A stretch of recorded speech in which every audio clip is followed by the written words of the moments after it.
നമസ്കാരം. 14 കൊല്ലങ്ങൾക്ക് മുൻപ് എല്ലാവർക്കും വളരെയധികം ഞെട്ടിലായി മാറിയ ഒരു കഥ തന്നെയാണ് ഭാസ്കര കാർണവരുടെ കൊലപാതകം.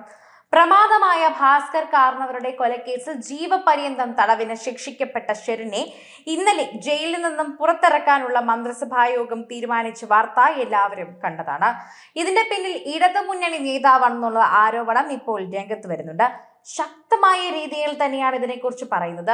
ഒരു പ്രശസ്ത TV ചാനലിലെ മുതിർന്ന മാധ്യമ പ്രവർത്തകനായ ഒരു വ്യക്തിയുടെ പോസ്റ്റാണ് ഇപ്പോൾ ഫേസ്ബുക്കിലടക്കമുള്ള സോഷ്യൽ മീഡിയ പേജുകളിൽ വൈറലായി മാറുന്നത്. ആരാണെന്ന പേര് വെളിപ്പെടുത്താതെയുള്ള ചിലതെല്ലാം ഇപ്പോൾ അദ്ദേഹം കുറിച്ചിട്ടുണ്ട്. പരോളിലിറങ്ങുന്ന ഷെറിനെ ജയിൽ വളപ്പിൽ നിന്നും കൂട്ടിക്കൊണ്ടു പോയിരുന്നത് ഇടതു മുന്നണിയിലെ ഒരു പ്രമുഖ കക്ഷിയുടെ നേതാവിന്റെ വാഹനത്തിലായിരുന്നുവെന്ന് പറയുന്നു. ഈ മാന്യൻ സ്ത്രീ വിഷയത്തിൽ ഇതിനു മുൻപ് അന്തസ്സുള്ള ഭർത്താക്കന്മാരിൽ നിന്നും അടിവാങ്ങിയ കുപ്രസിദ്ധി നേടിയ ആളാണെന്നും വ്യക്തമാക്കി. ശിക്ഷ ഇളവിനുള്ള ഫയൽ ജയിൽ ഉപദേശക സമിതിയുടെ ശുപാർശയോടെ ദ്രുതവേഗം മന്ത്രിസഭയ്ക്ക് മുന്നിലെത്തിയതും അനുകൂല തീരുമാനം എടുപ്പിച്ചതും ഈ നേതാവാണെന്നതിൽ സംശയമില്ല. മുതിർന്ന മാധ്യമ പ്രവർത്തകൻ സോഷ്യൽ മീഡിയയിൽ കുറിച്ചത് ഇങ്ങനെയാണ്. ഇപ്പോൾ ഇദ്ദേഹത്തിന്റെ ഫേസ്ബുക്ക് പോസ്റ്റ് ചുവടെ തന്നെ എല്ലാം പ്രമാദമായ ഭാസ്കര കാർണവരുടെ കൊലക്കേസിനെ കുറിച്ച് പറയുന്നുണ്ട്. ജീവപര്യന്തം തടവിന് തന്നെ ശിക്ഷിക്കപ്പെട്ട ഷെറിനെ ജയിലിൽ നിന്നും പുറത്തിറക്കാൻ മന്ത്രിസഭായോഗം തീരുമാനിച്ചു.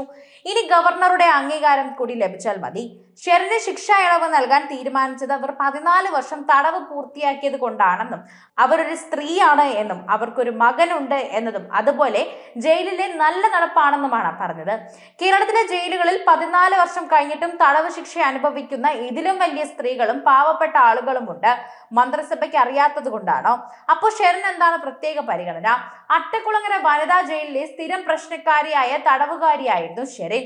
എന്നിട്ടും ഇവർക്ക് ഉന്നത ഉദ്യോഗസ്ഥർ ഇടപെട്ട് ജയിലിൽ എല്ലാ സുഖ സൗകര്യങ്ങളും അനുവദിച്ചിരുന്നു. ജയിലുദ്യോഗസ്ഥരെ അനുസരിക്കാതിരുന്നതിനുള്ള സഹ തടവുകാരോടുള്ള മോശമായി പെരുമാറിയതിനും ഇടക്കാലത്ത് ഷെറിനെ തിരുവനന്തപുരത്ത് നിന്നും വിയൂർ സെൻട്രൽ ജയിലിലേക്ക് മാറ്റിയിരുന്നു. അവിടെയും അവർ പ്രശ്നങ്ങൾ ഉണ്ടാക്കി.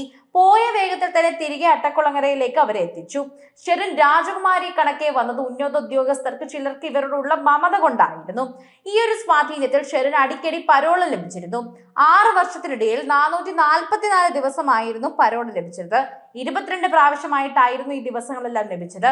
പരോളിലിറങ്ങുന്ന ഷെറിനെ ജയിൽ വളപ്പിൽ നിന്നും കൂട്ടിക്കൊണ്ടു പോയിരുന്നത് ഇടതു മുന്നണിയിലെ ഒരു പ്രമുഖ കക്ഷിയുടെ നേതാവിന്റെ വാഹനത്തിലായിരുന്നു. ഇദ്ദേഹത്തിന്റെ പേര് തൽക്കാലം രഹസ്യമാക്കി വയ്ക്കുന്നു. ഈ മാന്യൻ സ്ത്രീ വിഷയത്തിൽ ഇതിനു മുൻപ് അന്തസ്സുള്ള ഭർത്താക്കന്മാരിൽ നിന്നും അടിവാങ്ങിയ കുപ്രസിദ്ധി നേടിയ ആളാണെന്ന് പറയുന്നു. ശിക്ഷ ഇളവിനുള്ള ഫയൽ ജയിൽ ഉപദേശക സമിതിയുടെ ശുപാർശയോടെ ദ്രുതവേഗം മന്ത്രിസഭയുടെ മുന്നിലെത്തുന്ന അനുകൂല തീരുമാനം എടുപ്പിച്ചതും ഈ നേതാവാണെന്നതിൽ സംശയമില്ല. ചെറിയനാട് ഭാസ്കര കാർണവർ വധക്കേസിലെ പ്രതി ഷെറിന് ശേഷിക്കുന്ന ശിക്ഷാ കാലയളവ് ഇപ്പോൾ ചെയ്തത് ജയിലിൽ നിന്നും വിട്ടയക്കുന്നതിന് ഗവർണറോട് ശുപാർശ ചെയ്യാൻ മന്ത്രിസഭാ യോഗം തീരുമാനിച്ച കഴിഞ്ഞ ദിവസമാണ്. കണ്ണൂർ ജയിൽ ഉപദേശക സമിതിയുടെ ശുപാർശയും നിയമവകുപ്പിന്റെ അഭിപ്രായവും പരിഗണിച്ചാണ് തീരുമാനം. അസാധാരണ മന്ത്രിസഭാ യോഗം തീരുമാനമാണ് ഇതെന്നും വിലയിരുത്തലുണ്ട്.